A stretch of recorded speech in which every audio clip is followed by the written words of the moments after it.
Hi everyone, this is Erin with Ariengabriella. How are you doing today? Same day, different outfit, because I just find that it's easier to record all the videos that I'm going to record for the week, like in one sitting, like back to back to back.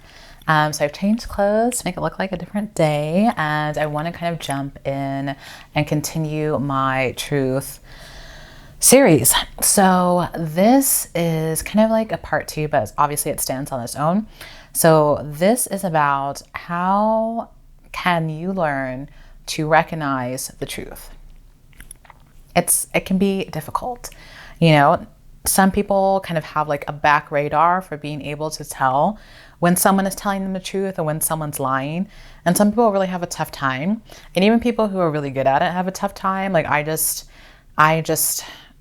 am really good at honing down the truth, but I was kind of born with that ability. So what I am going to do is I'm going to give you, at least to the best of my ability, just doing my best to reflect on how I am able to tell what the truth is, and hoping that you can use that as well to kind of help yourself in your journey. And yeah, I also highly recommend that you watch my part one. I don't really feel like repeating all the concepts that I went through in part two, but it's really important to kind of have that foundation. In that video, I discuss the definition of truth. And in this video, I'm obviously going to talk about how do you recognize it. My name is Erin with Ariengabriella. I am kind of a spiritual kind of way shower. It's my goal to help you eliminate the distortions that surround you so you can connect closer to your divine truth, which is really going to lead you on the spiritual path closer to our kind of like source creator. Check out my website, and I'm going to start pre-sales on my Facebook page, Ariengabriella. Okay, so how do you learn to recognize the truth? So the easiest tip that I can give you is that, like everything, truth has its own frequency. Okay? So everything has a frequency. The frequency of truth is not something that I can describe to you in words. It's just something that you have to feel. It comes best, I feel like it's best described in the spiritual community as a knowing. A knowing is just exactly what it sounds like. And you may have had some kind of similar experience where you just at your absolute core, you just know beyond a shadow of a doubt something is true. You don't necessarily need a ton of like in your face, fact-based evidence. You don't necessarily need someone to validate what you know to be true. You just know it at your heart and at your core, and there's nothing that can shake you from that because it's just coming from like a different place. It's coming kind of from the ethereal realms kind of above you. So that knowing is the feeling that I have most often when I'm able to recognize like a divine truth. It is what it is. Maybe those of you who have very strong intuition, are able to read people really well. You might have those quite often. Some people may not.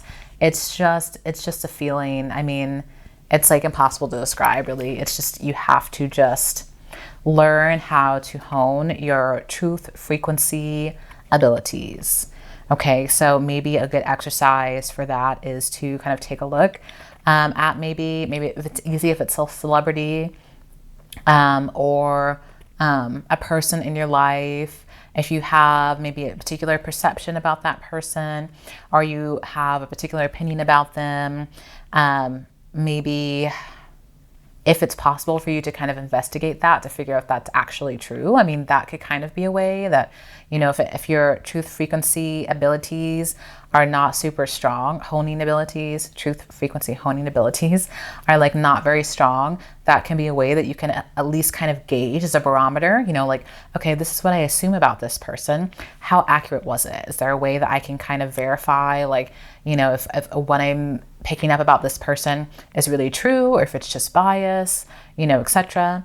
And we all have our own levels of bias. So as you hone your ability to pick up on the frequency of truth, that this is a lifelong practice. It's not like you're ever going to get perfect. So that can be one way. Another really helpful just aside that is good for people to know is that the frequency of truth is different from the frequency of like sincerity. I think that has a tendency to throw a lot of people off, because there's a lot of some of the people who are out there doing the worst like sincerely believe that they're doing nothing wrong, and that can really throw people off when they're caught for doing disgusting deeds, and then they swear up and down that they never did anything wrong, that they have no idea what you're talking about. I feel like the R. Kelly like really comes to mind. Like R. Kelly is clearly an abuser. That much is obvious. But he had that infamous interview with Gayle King where he hopped out of his chair and did he burst into tears? I think I remember him crying, saying like he didn't do whatever, blah, like he was, and it's like the sincerity was there, the truth was not there, because he was clearly an abuser. But that gets into like some really dark stuff. I think the mindset of people who do those atrocious deeds are so far removed from those of us with reality, like morality, that you can't really like identify those types of people using the same methods that you would go about identifying a normal person, because like a lot of those dark people, like they don't really have shame, like they don't really have a moral compass. It's just a very different ball game. But yeah, my central point is that a truth is a frequency all its own. It's not the same as a frequency of sincerity. So if someone's a very convincing liar, it may just be because they come off really sincere and not because they're actually truthful. But I find most often the knowing that comes from the frequency of truth is more of a gut feeling. It's more of just like it's more kind of like in your heart space. It's like almost between like your heart area and your solar plexus, like your diaphragmal area. I feel like that is where a lot of my knowings, that's where I feel them. It can also have a little bit of a spidey sense, kind of a feeling. Like, have you ever seen that cartoon Spider-Man? Like, he's always like, my spidey senses are tingling. And it's almost like something is coming into the ether and it's like hitting his auric field, and his auric field can pick up a sense. And I feel like sometimes I have that same kind of like spidey sense where it's like, I just pick up something, I just pick it up, just out of the blue. Maybe it's something someone said, maybe it's the way that they, engage with a certain person or with me, that I just know what I know. Another way that sometimes I think would be a fun way to describe it is kind of like it sometimes hits me like similar to the way that Disney show That's So Raven hits me. If you remember That's So Raven, like it's about this chick that could see the future more often than not, but she could very rarely like stop what was coming. I find that's like similar to me sometimes, but sometimes it'll just stop me, and I'll just I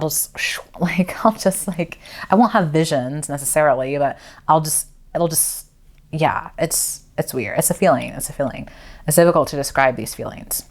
But hopefully maybe that's something, that can kind of give you a general direction about how you can start to understand like maybe what the truth feels like when like it hits your body and your auric field, so that you can continue to hone that kind of side of things. Another important point that I really want to make as well is that the truth, it's almost impossible to find anyone telling 100% truth. It's not impossible, it's just hard, because and I'm talking about divine truth here, so I'm referencing part 1 of my video, but in order to be telling a complete divine truth, you would have to have both knowledge and detachment from bias. to be able to properly discern the true nature of things. And technically you are probably in the vibration of love as well. Because it's like being in fear is to be in a state of untruth. It just is. That's just a knowing that I have. So because it's the detachment aspect of it is really hard. Like acquiring the knowledge can be hard because of this matrix structure that buries and hides important information. But even if you have the knowledge, the detachment from bias is really hard for human beings because, again, everyone has their own perspective. And to have your perspective is to have bias. Like if you didn't have a perspective, you wouldn't have bias. You would be like God, which you are, but you're not, which I'll get into later. Yes. And obviously you would have to be in a loving vibration, which, hit or miss for a lot of people. So because of usually one of those factors have a tendency to be missing, people are only functioning at a certain percentage of truth at any given time, okay? It's very common for people to switch between divine truth and personal truth. Personal truth is a perspective. A perspective has a bias and a distortion by its very nature, even though somebody can have an extremely accurate personal truth. It's not to say that just because someone has a perspective that, and because that perspective isn't operating at 100% truth, that it needs to be dismissed or not considered truth. I feel like there's a certain threshold. I feel like if you're at like 80% or more of what you say is the truth, like I'm cool with that. Like that's pretty good. But just know that like a lot of people are switching between ultimate divine reality truth and their personal truths, just interchangeably, and it changes on a dime. So it's when you're trying to look at like who's telling the truth and who's lying, I find it a lot easier to take a look like almost like line by line. It wouldn't be so much like this person told me a really long story. Is this story true or false? It would just be more like this person has told me like a really long story. Out of that story, I found like 5 true sentences that to me are resonating at a strong truth frequency. And the rest are kind of like questionable, So I think that like, I'll quote Astral Boo Baby here, is another really great YouTuber. He always says that like, take what resonates and leave the rest behind. That to me is just another way of saying that what resonates is what is divine, is probably divine truth. Not always, because some people are telling divine truth and they don't resonate. That is, I always like make a statement and then undo the statement I just made. But basically like you could interpret that. One way to interpret that is that's like what resonates would be what is most necessary for your evolution, which would be like the divine truth that you need. You're not going to get all the divine truth at one time, and you're not going to understand all the divine truth that you receive in one sitting. But I just like that. Take what resonates and leave the rest behind. I think that's a really great way to try to approach like discerning what the truth is. Yeah. Another really important tip is just to respect the truth that you have to give.